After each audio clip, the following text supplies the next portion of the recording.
Hello बच्चों। आज फिर से संडे है और इट्स अ स्टोरी डे। तो आज हम एक नई कहानी सुनते हैं और ये कहानी भी पिछली बार की तरह से एक राजा की ही कहानी है, लेकिन इस बार अकबर की कहानी नहीं है।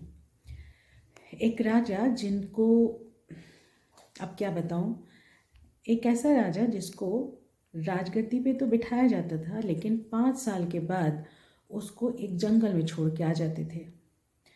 तो बात कुछ ऐसी है कि एक नगर था और उस नगर में ये प्रथा थी कि वहाँ पर जो भी राजा बनेगा उसको 5 साल तक राजा बनना है, और उसके बाद उस नगर के लोग उसे एक ऐसे जंगल में छोड़ के आ जाते थे जिसके बाद वो वापस अपने नगर में नहीं रह सकता था। मतलब जंगल ही कुछ ऐसा होता था कि उसको जानवर खा जाते थे और वो वापस अपने नगर में नहीं पहुंच सकता था। तो ये वहाँ की रीत थी। हर साल मतलब एक राजा का चुनाव होता हर 5 साल में, और जब वो 5 साल गुजर जाते तो वहाँ के लोग उसे जंगल में छोड़ के आ जाते थे और वापस उसको आने का कोई रास्ता ही नहीं था। तो अब ये बात होती है कि वो राजा जो बनते थे उनको ऐसा क्या था उनके पास कि वो राजा बनने को तैयार हो जाते थे।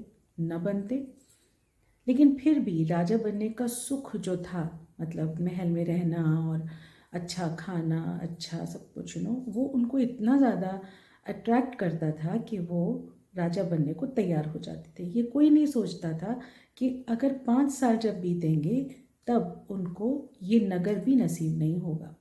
उस सुख के चलते वो बिल्कुल इस चीज़ को भूल जाते थे। अब एक बार क्या हुआ, ऐसे ही किसी राजा का चुनाव करना था। उस नगर में एक आदमी रहता था जिसका नाम था दीनू। दीनू को राजा बनाया गया, लेकिन राजा बनते ही उसके दिमाग में ये घूमने लगा कि 5 साल बाद क्या होगा। कुछ महीने तो उसने बहुत चैन से काटे, खाना पीना महल के सुख सब आराम से उसने लिया। लेकिन कुछ दिनों के बाद उसके दिमाग में ये चलता गया कि 5 साल के बाद जब ख़त्म होगा ये राजा वाला टाइम, तब मैं क्या करूँगा, तब तो ये लोग मुझे छोड़ के आ जाएंगे। तो उसने सोचा कि मैं किसी से सलाह लेता हूँ। तो उसने बहुत सारे लोगों से बातचीत की, बुज़ुर्गों से भी बातचीत की। तो एक बार सीधे सीधे वो बात नहीं करता था, मतलब वो जानना चाहता था कि क्या क्या हो सकता है। तो एक बुज़ुर्ग उसको मिले और उन्होंने कहा कि ये तो मैं नहीं जानता कि तुम क्या करोगे, लेकिन इतना करना कि इस वक्त को तुम बहुत अच्छे से सोच समझ कर बिताना। तो पता नहीं क्यों उस आदमी की बात, उस बुज़ुर्ग की बात दीनू को बहुत समझ में आ गई, और उसने लगातार इस बात पर सोचना शुरू किया कि 5 साल बाद मैं क्या करूँगा।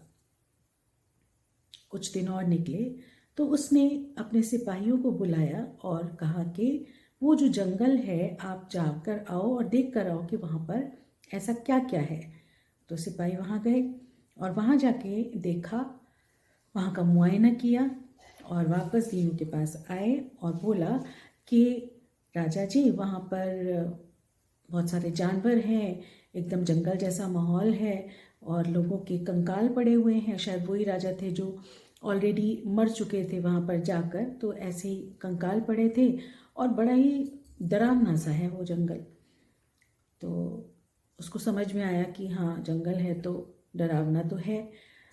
तो थोड़े दिनों के बाद फिर उसने क्या किया, कुछ लोगों को बुलाया और कहा कि वहाँ जाकर आप जितनी भी झाड़ियाँ हैं, जितना भी ऐसा रास्ता है, मतलब वहाँ का जंगल का एरिया, उसको आप बिल्कुल साफ़ करो। तो वहाँ पे वो लोग गए और जाकर उन लोगों ने उस जंगल को साफ़ करना शुरू किया। जितनी भी झाड़ियाँ थी, जितना भी बड़े बड़े पेड़ थे, उनको मतलब सलीके से बनाना शुरू किया। जानवरों को कैद करना शुरू किया, उसको किसी दूसरे जंगल में जाके छोड़ना। ये सारा कार्यक्रम जो है वो चलता गया। इसमें कम से कम 5-6 महीने लग गए। अब उस जंगल में जंगल तो, और उससे जो मुनाफा होता था तो वो जाके वो राजकोष पे जमा कर देते थे। फिर उसी में से उनको भी उनकी मेहनताना, उनकी कमाई का कुछ हिस्सा उनको भी मिलता था। तो ये बहुत सही होने लगा। उसके बाद राजा ने उन किसानों से कहा कि आप एक काम करिए, आप अपने परिवार के साथ जाके वहीं बस जाइए, मैं वहाँ पर आपको घर बना के दूँगा।